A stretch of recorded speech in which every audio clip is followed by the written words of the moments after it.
Bonjour à tous, ravi de vous retrouver pour cette édition spéciale de l'Hebdo Politique consacrée aux attentats de Trèbes et de Carcassonne.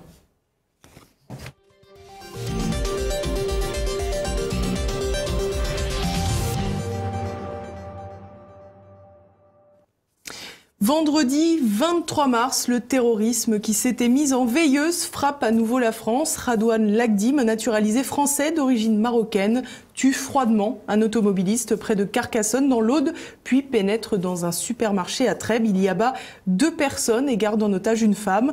Moins d'1 heure après, le lieutenant-colonel Arnaud Beltrame prend la place de l'otage. Quelques minutes plus tard, Radouane Lagdim tire sur lui à 2 reprises puis l'égorge. Le terroriste est ensuite abattu pendant l'assaut. On apprendra plus tard qu'il était connu des services de police et fiché S. Pour revenir sur cet attentat, à mes côtés, Xavier Hofer, criminologue qu'on connaît bien sur TV Liberté. Merci beaucoup Xavier Hofer d'être avec nous. Merci à vous de l'invitation. Alors tout d'abord, pour commencer, revenons sur ce terroriste. Encore une fois, j'allais dire encore et toujours, un hybride. Ben oui, c'était vers 2012, au moment où il y a eu Mohamed Merah, les criminologues qui font bien leur travail, à commencer par votre serviteur, se sont interrogés sur le fait de savoir si ce Mohamed Merah était un blip sur le radar, sur l'écran, ou si c'était quelque chose de durable. Or, nous avons fait des recherches, nous avons regardé ce type humain, nous avons regardé ce qui rôdait dans les cités. Bref, on a fait un travail de recherche, à la suite du quoi nous avons établi de manière certaine que la figure de Mohamed Merah était la figure sous laquelle le terrorisme nouveau était en train d'émerger en Europe.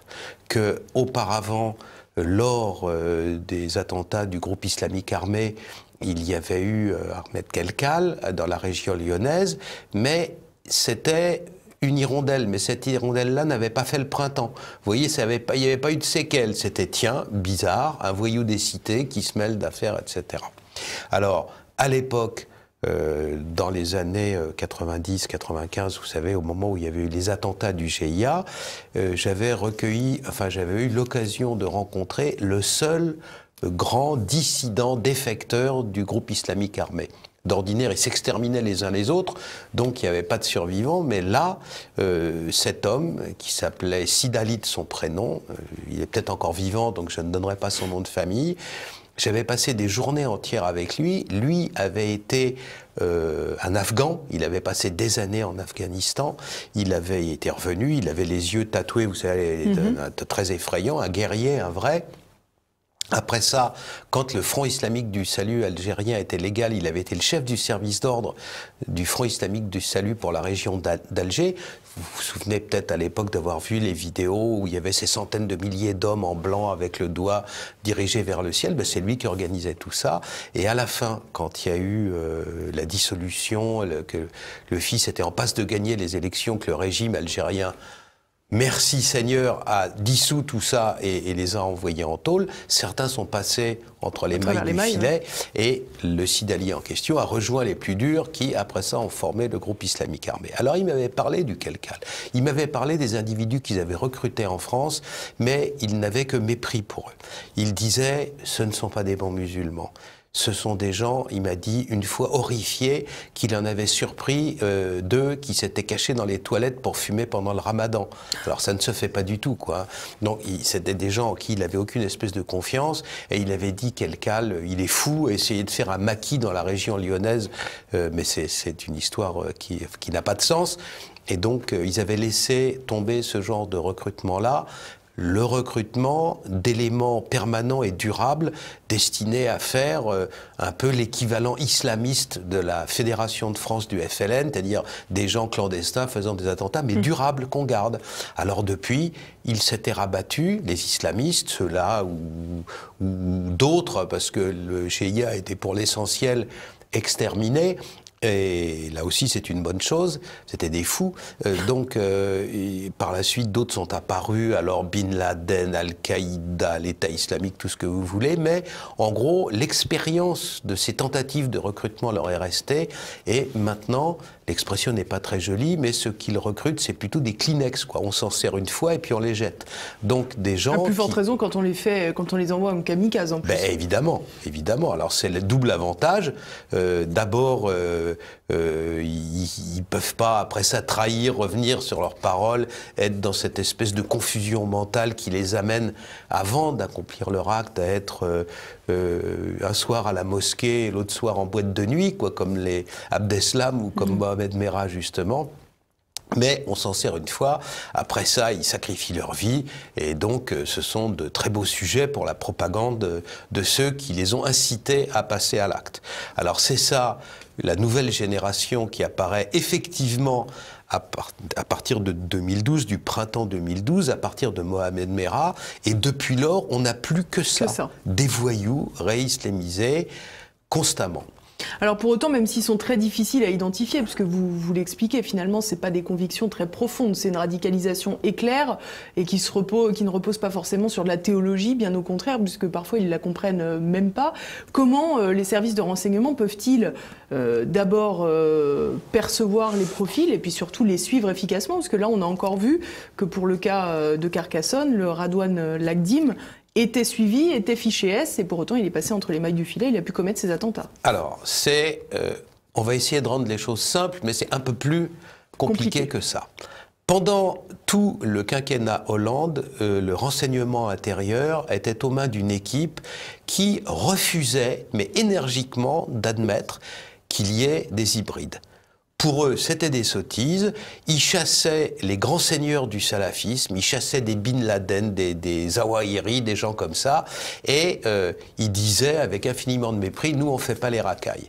Ils étaient dans une posture qui était un peu celle du temps de la guerre froide, du précédent service de renseignement intérieur, de la DST. Nous, on est noble, on fait le KGB, on fait pas les voleurs de poules. Hein. Donc c'est une attitude du style, on tape les aristocrates dans notre domaine, mais on se procure pas de la bataille. Alors cette attitude-là était non seulement stupide, mais elle était criminelle dans la mesure où elle a permis l'accomplissement à la suite de Mohamed Merah. Bon, Mohamed Merah, c'est la première fois. Comment voulez-vous vous protéger contre quelque chose dont vous ne savez pas qu'il existe? Mais à partir du moment où c'est révélé, il faut faire attention, il faut chercher les signes avant-coureurs. Chose qui n'a pas été faite par la précédente équipe de la DGSI. Ils auraient dû être virés 10 fois. Mais à part sans doute certaines de ses petites copines, le président Hollande ne virait jamais personne. Alors ils ont pu prospérer, ils ont même été décorés, etc., jusqu'au moment où Hollande retourne à ses chères études et où arrive le président Macron. Alors à partir de ce moment-là, changement de tête, l'homme qui devient le patron du renseignement intérieur a été le préfet de police de Marseille. Donc, des racailles qui s'entretuent à coups de Kalachnikov, mais il connaît ça par cœur. Il a passé des nuits avec les marchands dans les cartouches de Kalash à ramasser ou à regarder des cadavres dans les rues de Marseille, donc il sait ce que c'est. C'est un homme qui est conscient du problème, et voilà. Donc, on pense que, alors désormais... On s'attend à une amélioration et à... Mais il y a une amélioration. Il y a une amélioration, mais toute amélioration en la matière est temporaire. Parce que, naturellement, l'ennemi s'adapte.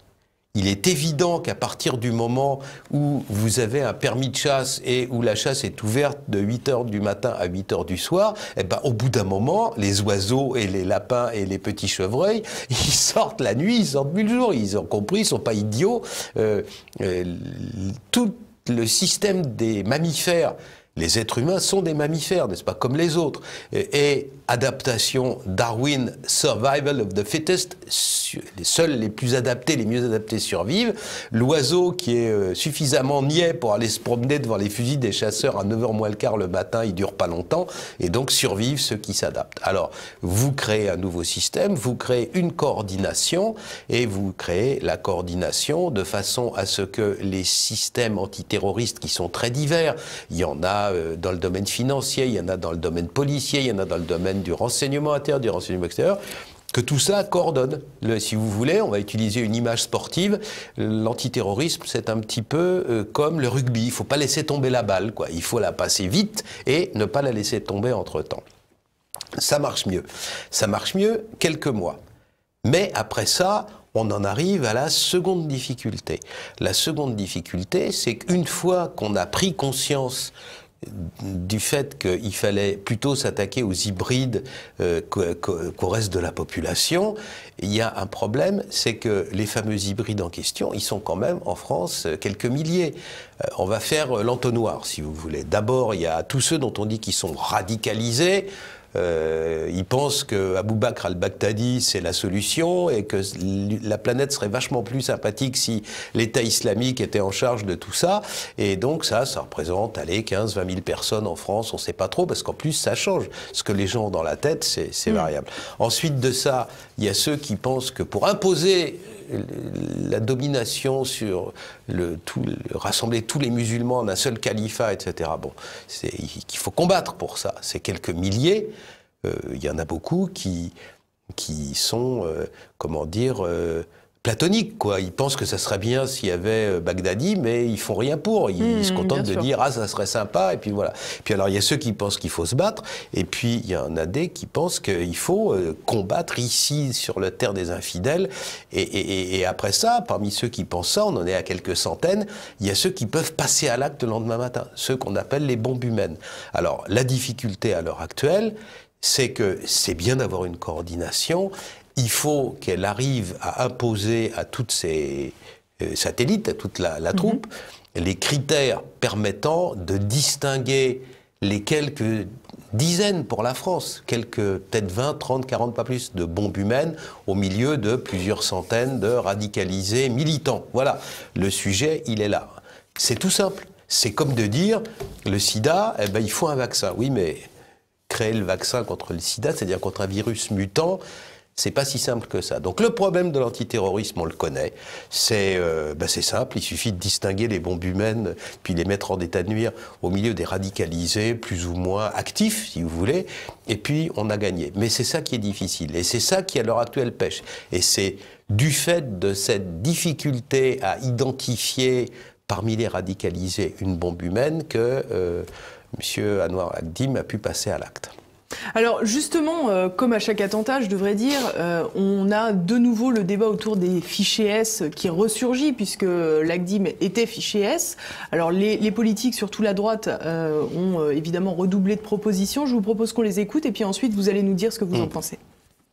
Pour les fichiers S, 3 catégories. Oui. Les étrangers expulsés. Expulsés, ça j'ai bien compris. Mais qu'est-ce que vous faites des Français? Les autres, bracelet électronique, surveillance des liaisons Internet rétention. Ou rétention administrative provisoire, principe de précaution. Je réclame depuis des années à ce que les fichiers S étrangers soient immédiatement expulsés de notre territoire. Je souhaite qu'au cas où ils soient binationaux, ils soient immédiatement déchus de la nationalité française et expulsés du territoire, et qu'enfin, s'ils n'ont que la nationalité française, ce qui peut arriver, eh bien, ils fassent l'objet des foudres de l'article 411.4 du Code pénal sur l'intelligence avec l'ennemi. Nous pensons que le temps est venu de prendre de nouvelles décisions. L'enfermement ou le bracelet géolocalisable pour les individus français radicalisés et fichés. L'expulsion du territoire national pour les individus étrangers radicalisés et fichés. Alors déjà, Xavier Hofer, pour qu'on comprenne bien, une bonne fois pour toutes, qu'est-ce que c'est une fiche S? C'est le fait que, au passage des frontières, vous créez une fiche disant, quand cet individu-là va passer la frontière, je veux le savoir, c'est un signalement administratif du passage d'une frontière. Est-ce que ça veut dire qu'il faut passer une frontière pour que ça soit déclenché? C'est-à-dire que la fiche est créée pour ça. C'est pour savoir quand ils rentrent et qu'ils sortent du territoire. Et donc, dans les fichiers S, vous pouvez avoir des pédophiles, vous pouvez avoir des islamistes, vous pouvez avoir des escrocs, vous pouvez avoir un militant de la droite un peu active qui a donné un coup de poing dans la figure d'un de ses contemporains à la porte du lycée, tout ça, quoi. Alors, naturellement, c'est absurde. Il faut considérer un autre fichier, qui est le fichier des individus qui sont repérés à la fois pour être islamistes, radicalisés et susceptibles de passer à l'acte. C'est que des initiales FNTPR ou FNPTR, etc. Ce qui correspond à ces bombes humaines dont vous nous parliez tout à l'heure. En plus large, parce qu'il y a ceux dont on soupçonne qui pourrait, mais on n'est pas sûr. Donc là aussi, ça fait quelques milliers d'individus au cœur du dispositif. Et alors, ça, voilà ce que c'est. Ce fichier a été créé après Charlie Hebdo et compagnie, parce que justement, le fichier S ne correspondait pas aux besoins, était absurde. Hein. Voilà. Donc, comment ça se passe ? Vous créez un fichier comme ça. Là-dedans, dans le fichier en question, il y a un certain nombre d'individus. Il y a des gens qui sont nés musulmans et qui ont adopté la vision la plus extrême de la religion musulmane. Il y a des gens qui sont nés bouddhistes ou mormons ou quoi que ce soit, ou catholiques, qui se sont convertis à l'islam et qui donc ont la foi des convertis et qui veulent se montrer plus forts et plus purs que les autres. Vous avez là-dedans des individus qui sont bêtement l'employé du gaz du coin, et puis vous avez des gens qui ont un passé criminel, vous avez un peu tout le monde. Et puis, évidemment, vous avez des Français, musulmans ou convertis, et vous avez des étrangers.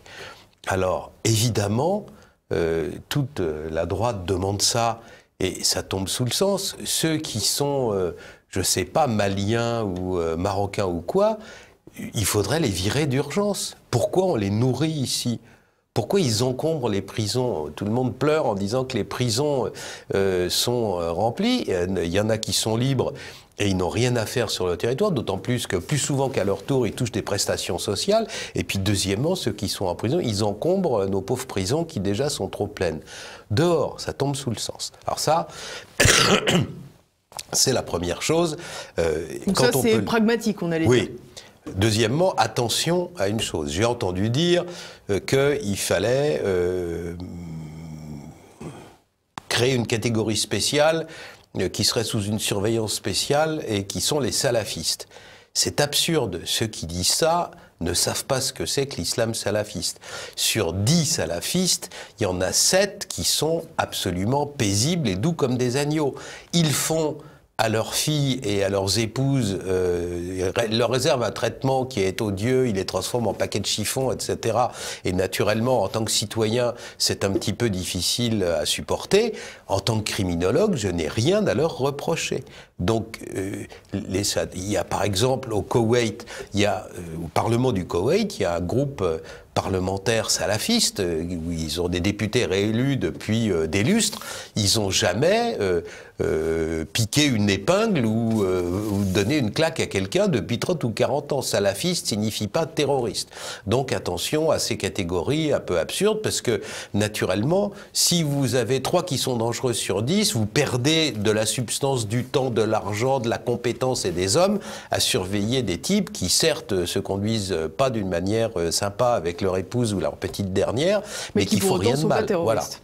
Donc ça, c'est les 2 premiers points. Alors les étrangers, évidemment, dehors, et vous dire à quel point l'attitude, les précautions, les pudeurs de la France en la matière, elles ne sont absolument pas comprises au Maghreb. Et j'ai fait un article donc sur la mort du colonel Beltrame et la politique de la ville qui en réalité a constitué le piège dans lequel il s'est jeté tête baissée, et c'est ça qui a provoqué sa mort. Et l'article en question, tous mes articles sont envoyés à tous mes anciens étudiants. Là, j'ai reçu d'un de mes étudiants marocains, musulman lui-même, en disant « mais comme vous avez raison, mais quelle honte, mais votre gouvernement est laxiste. Si le gaillard en question était tombé entre les mains de la gendarmerie marocaine, elle lui aurait réglé son compte sur le champ. » Par régler son compte, c'est pas lui donner des carambars, vous avez bien compris. Et deuxièmement, et comme les Marocains ne supportent pas les attaques venant de l'étranger, si un binational comme lui s'était livré à une attaque comme ça sur le sol marocain, je n'ose même pas songer au sort que la population marocaine lui aurait réservé. Il était en train de me dire, en termes polis, que l'autre aurait été lynché et tripé sur place. Voilà. Tout le monde pense qu'on se conduit avec une lâcheté extraordinaire. Que font ces gens-là chez nous ? En fin de compte, la vraie difficulté, et puis on peut en parler maintenant si vous voulez, c'est non seulement de repérer les individus avant le passage à l'acte, de repérer les symptômes qui font qu'un radicalisé tout bête, si j'ose dire, va se transformer en une bombe humaine, mais également à quel endroit il le fait. Parce que les endroits les plus dangereux, c'est naturellement les zones hors contrôle, les endroits où la police ne met plus les pieds qu'anecdotiquement depuis parfois 30 ans. Ces quartiers dont on nous dit depuis Mitterrand, depuis 37 ans, qu'il faut y rétablir la légalité républicaine, et des quartiers dans lesquels M. Lagdim a pu acheter un flingue, se procurer un couteau, et puis prendre des gens en otage, des explosifs, parce qu'il y en avait même s'ils n'ont pas explosé, et voilà exactement ce que c'est que ces territoires hors contrôle. Là, ce qui change un peu, c'est qu'on n'est plus dans les grandes périphéries urbaines de l'Île-de-France, de Marseille, de Lyon. On est quand même un peu éloigné, dans la France périphérique. Mais non, on est dans un quartier de la politique de la ville. Le quartier en question, le quartier Ozanam, j'ai bien vérifié. Où les journalistes ont été très bien accueillis, d'ailleurs, oui, il faut exactement. Le signaler. Casse-toi, on va te casser la tête ou on va te casser les jambes. Immédiatement. Alors, ça vient de France Info, un côté bienséance, France Info, vivre ensemble, pas d'amalgame, tout ce que vous voulez. Là, les journalistes de France Info ont eu très peur. Ils ont dit toutes les issues étaient fermées. La ville, clairement, la cité en question, Ozanam, elle s'appelle La Conte, L-A plus loin CONTE-Ozanam. Quartier de la politique de la ville, j'ai vérifié les décrets, etc. La dernière fois où elle a été qualifiée pour la politique, quartier prioritaire de la politique de la ville, c'est en 2014, et depuis elle l'est bien toujours. Eh bien, c'est toujours dans ces quartiers-là que ça se produit. Souvenez-vous de Coulibaly de l'Hypercacher, il provenait de la Grande Borne, à Viry-Châtillon, à Grigny, etc., qui est un coupe-gorge absolument épouvantable. C'est là que les policiers, je crois... Les policiers ont été cramés à coups de cocktail Molotov. C'est toujours de ces quartiers-là que ça vient. Des quartiers dans lesquels on nous dit qu'on va rétablir l'ordre républicain, qu'on va le pouvoir. Bref, je vous la joue brève, Élise. Les gens qui sont en charge de l'antiterrorisme me disent, tant que le problème de ces quartiers-là, qui sont le vivier du terrorisme en France, n'est pas résolu, on n'arrivera à rien. Donc c'est clair, à un moment donné, si le président Macron veut imprimer sa marque à cette affaire en question, il devra cesser de penser que simplement en coordonnant des services, il faut également cibler les territoires d'où ça provient toujours. D'où ça provient toujours. Les Kouachi étaient dans une cité du 19e arrondissement, quartier de la politique de la ville. Après ça, ils sont partis à Reims, quartier de la politique de la ville. Toujours les quartiers de la politique de la ville. Alors, que font-ils les services qui s'occupent de la politique de la ville pour le quartier Ozanam, d'où le fauve Lagdim a pu bondir et assassiner le malheureux colonel. Vous verriez le document, le plan de la politique de la ville, mais au secours, quoi. Vivre ensemble, lutte contre le racisme, les jeunes les plus fragiles, la politique de l'excuse, etc. Tout ça, ces gens-là sont dans le délire le plus absolu. Mais le problème, Xavier Hofer, c'est qu'on a le sentiment qu'à partir du moment où il y a encore une forme de clientélisme qui est bien ancrée dans la politique française, surtout sur le... Enfin, non, j'allais dire surtout sur l'échiquier gauche, mais c'est un mauvais exemple. Non. Je m'en excuse d'ailleurs. À Marseille, c'est pas à la gauche. C'est pas la gauche, effectivement. On a l'impression qu'avec cette volonté de clientélisme permanent, on aura du mal à pouvoir rétablir les lois de la République, pour paraphraser, dans ces quartiers. Ah ben non, c'est enfantin. C'est enfantin. Nous avons eu 2 exemples récemment de ce qui se passe au nom de la politique de la ville. Marseille, Mme Sylvie Andrieux, condamnée, recondamnée, appel, cassation, et maintenant, fini. Elle a débarrassé le plancher. Mme Andrieux dépensait des centaines de milliers d'euros à payer des gangsters des quartiers nord de Marseille pour que les quartiers nord de Marseille votent bien. Naples, c'est des enfants de cœur à côté. Hein. Donc les quartiers de la politique de la ville à Marseille, c'est une députée socialiste, mais comme à Marseille, socialiste folklorique, hein, voilà, mais la fille d'un des grands barons. Voilà, on faisait élire les voyous qui servaient à pousser les électeurs dans la bonne direction. Et puis deuxièmement, ça c'est la politique de la ville façon gangster vue par le haut, maintenant vue par le bas.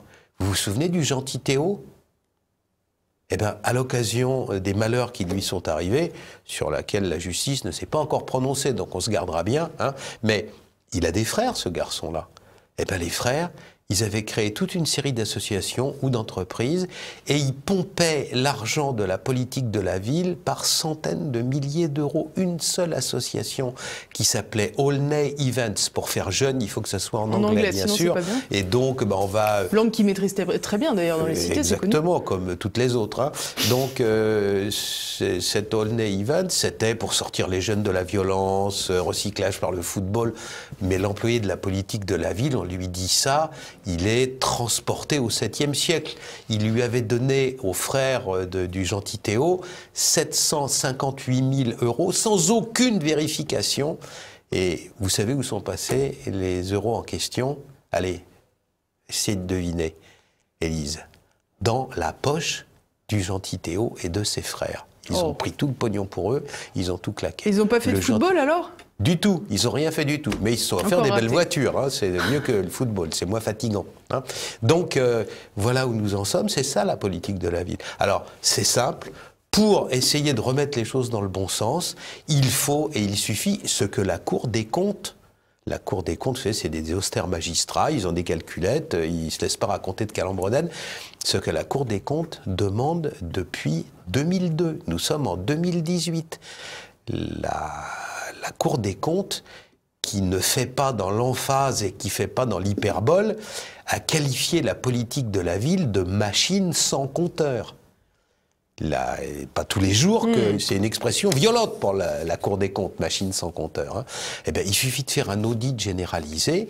Une fois qu'on verra qui s'est mis le pognon dans les poches et en laissant faire les gangsters sur place et en tournant la tête de l'autre côté quand il y a un Lagdim qui commence à s'agiter dans son coin, à partir du moment où il y a un audit généralisé, où on fait en sorte que l'argent soit bien utilisé, où il y a une présence policière constante dans les cités et surtout... Et c'est le plus important dans les cités en question, un service de renseignement criminel.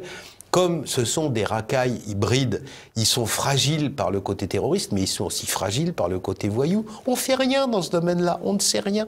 On le découvre a posteriori. Bah, dites donc, il avait 15 inscriptions à son casier judiciaire.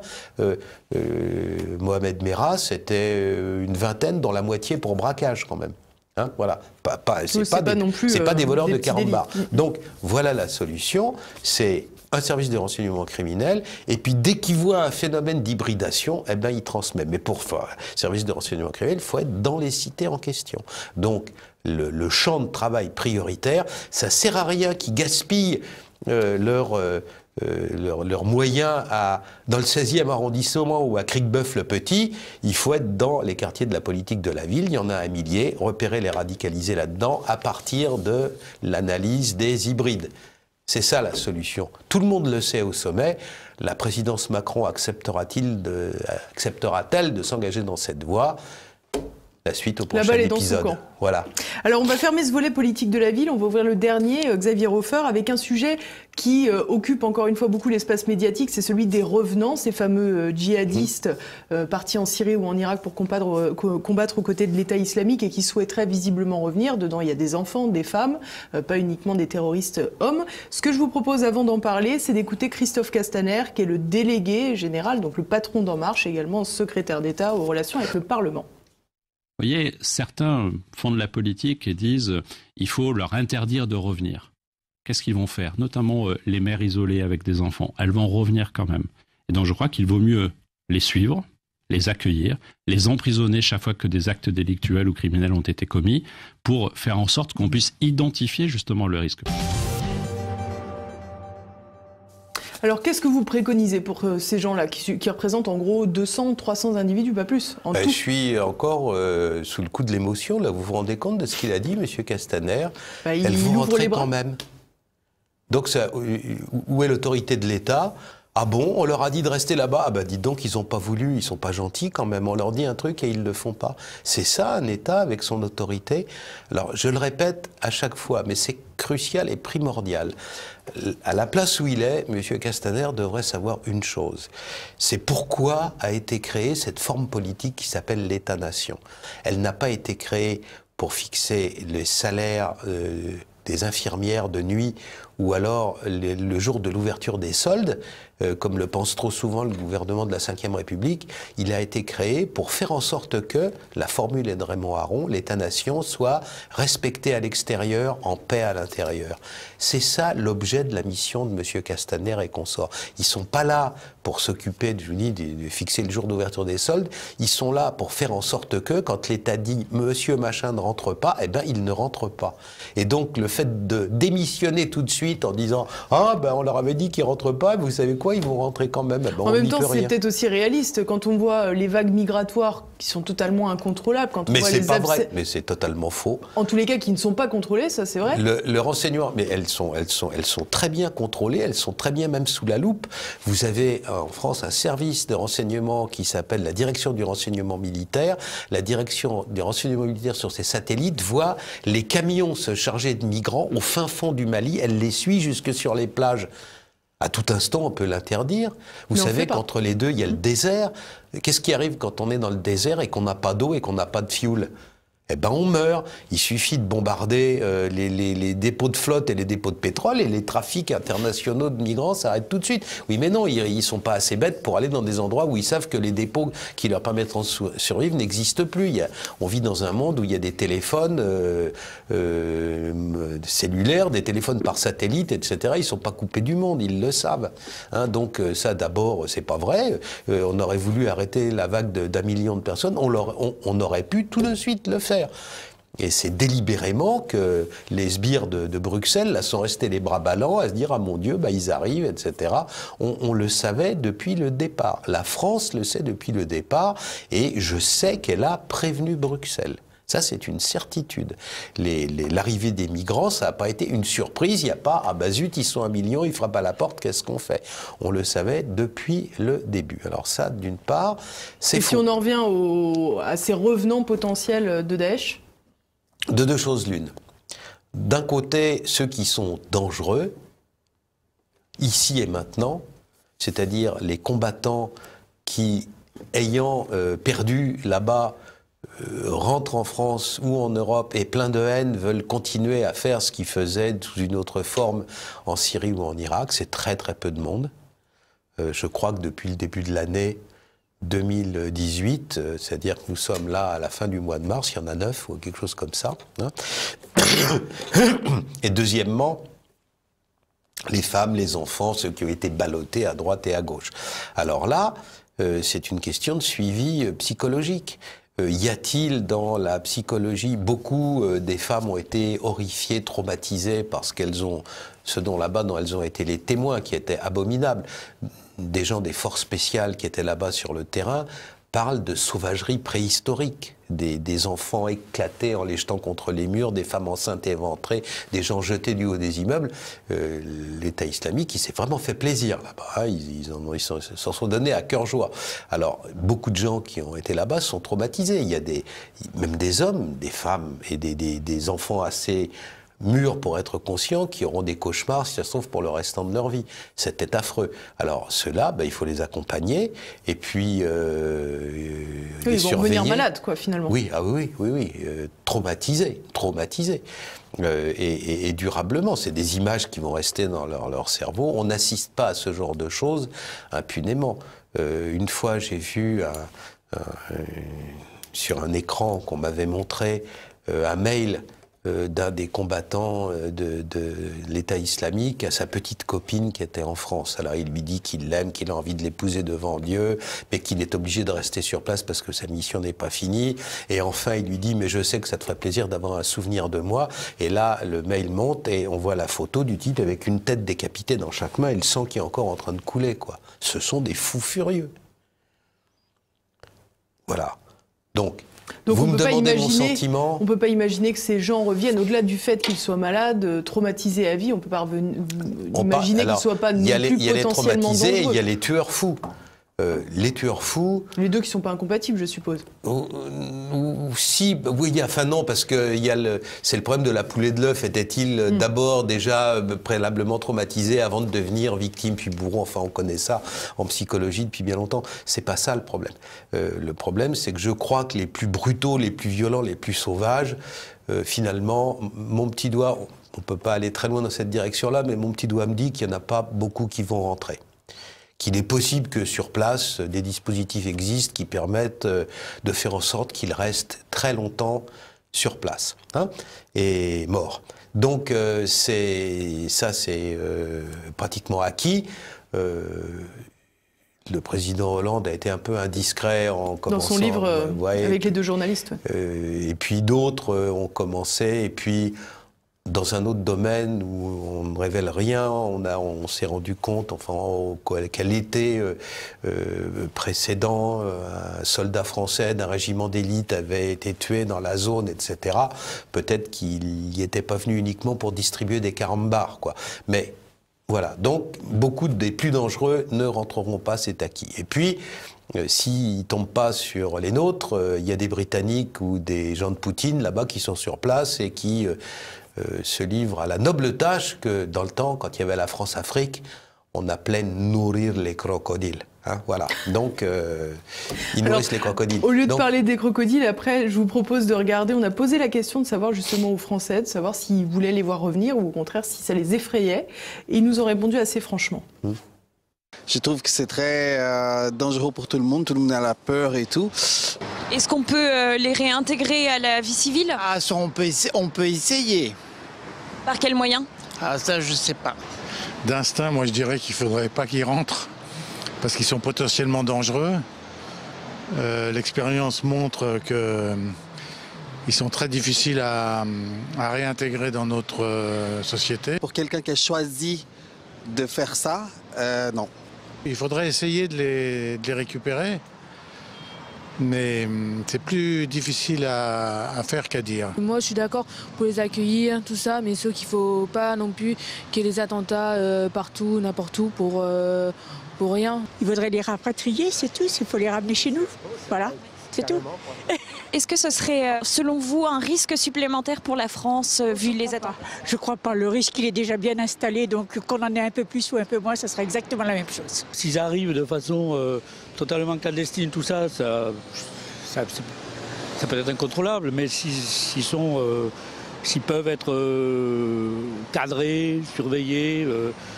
Je suis complètement contre et contre et contre. C'est terrible que ça se passe ici en France maintenant. C'est une invasion de l'islam et l'islamisme. Moi, je suis totalement contre. Vous savez, ceux qui sont ici sont peut-être déjà pas plus dangereux que ceux qui sont là-bas. Voilà. Qu'est-ce que ça vous évoque, ce micro-trottoir? Il y a pas mal de bon sens quand même. Oui, c'est-à-dire que tous ceux dont il ne faudrait pas qu'ils puissent poser des problèmes chez nous, ben, on les laisse dehors, vivants ou morts.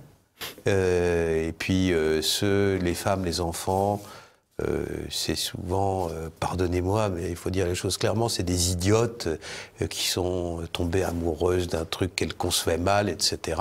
Et puis arrivées sur place, elles se rendent compte que, pour parler comme le poète, les fruits ne tiennent pas la promesse des fleurs, et donc elles se retrouvent coincées, épouvantées dans un système où on tue pour un rien, où il y a des espèces de capots, femmes qui obligent les autres à filer doux, qui interrogent, qui vous fliquent dans la tête, et qu'est-ce que tu penses de ci, et ça doit être affreux. Donc celles-là, si tant est qu'on puisse les récupérer, ben, il faut essayer, et puis les enfants naturellement. Alors j'ai une toute dernière question, Xavier Hofer, parce que je connais un peu les téléspectateurs. Si je vous la pose pas, évidemment, on va me le reprocher. Les médias ont mis très longtemps à dire que le colonel Arnaud Beltrame avait été visiblement égorgé par Radouane Lagdim. Comment expliquez-vous cela et quelle signification donner à cet acte? Alors, au moment où on parle, j'hésite encore. Il m'a clairement été dit que dans il y a tout un, si vous voulez, un passé remontant aux guerres coloniales, aux assassinats rituels, etc. Moi, dès le départ, c'est pour ça que j'avais pas réagi, on m'avait dit qu'il avait été poignardé. C'est-à-dire, poignardé, peut-être s'est-il débattu ou je sais pas trop quoi, et au moment où le tueur a décidé de l'abattre, et je ne sais toujours pas dans quel sens, s'il s'est fait tirer dessus d'abord et s'il a été poignardé après. Je n'ai toujours pas la certitude que l'acte d'égorgement qui est rituel ait été pratiqué. Voilà, je vous dis clairement, je ne le sais pas. C'est aussi affreux dans un cas que dans un autre, mais il y a une subtilité qui, là, m'échappe. Je l'ai appris assez tardivement, on m'a dit il a été poignardé, mais poignardé, c'est-à-dire dans le cadre d'un corps à corps, etc., ou égorgé, ce que les gens entendent par égorger, c'est-à-dire comme on égorge un mouton, quelque chose comme ça, c'est-à-dire dans le cadre d'une espèce de sacrifice, comme ont été égorgés les pilotes des avions du 11 septembre, hein, où la consigne qui était donnée, les gens qui sont montés au bord des avions le 11 septembre avaient une consigne qui était donnée par un docteur de l'islam radical qui leur indiquait à chaque étape quelle démarche religieuse accomplir, qu'il fallait qu'ils entrent dans l'avion par le pied droit parce que le prophète entrait toujours dans une mosquée avec le pied droit et qu'après ça, il utilise pour les pilotes clairement le terme arabe qui n'est pas celui de tuer mais qui est celui de sacrifier. C'est le même mot que la langue arabe emploie pour le sacrifice d'Abraham, hein, donc un sacrifice, quelque chose qui se fait en direction d'un Dieu. Et donc tout est prévu et à la fin il dit voilà, auparavant la veille au soir les shahids, les martyrs, donc ceux qui montent dans les avions et qui vont se précipiter dans les tours, devront s'être rasés, devront s'être parfumés, devront avoir dans leur tête pardonné à tous ceux avec qui il faut qu'ils aillent vers ce sacrifice en état de pureté absolue. S'ils sont fâchés dans leur tête avec des gens, par exemple de leur famille, il faut leur avoir pardonné. Donc il dicte tout, ce docteur dans la foi.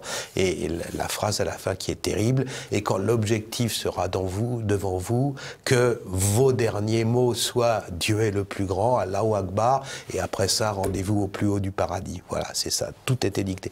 On n'a pas l'impression, dans l'état actuel des choses, hein, je ne vais pas parler naturellement aux médecins légistes et tout, que c'est un acte de cette nature-là qui a été perpétré. Qu'il ait été poignardé, c'est indéniable, que ce soit une forme une manière de sacrifier un mécréant, quelque chose comme ça, ce qu'implique le terme égorgement, j'en ai pas la certitude. Mais en tout cas, le pauvre. Merci beaucoup Xavier Hofer, en tout cas, merci pour cette édition spéciale. On est arrivé à la fin de cette émission. N'hésitez pas à la partager autour de vous, à mettre un pouce vert si elle vous a plu et de la commenter. On se quitte sur quelques images de l'hommage national rendu au lieutenant-colonel Arnaud Beltrame. Mais nos pensées vont également aux 3 autres victimes de Radouane Mlakdim, Jean Mazière, Christian Medves et Hervé Sosna. Et puis également aux blessés graves dont certains sont encore entre la vie et la mort. À la semaine prochaine.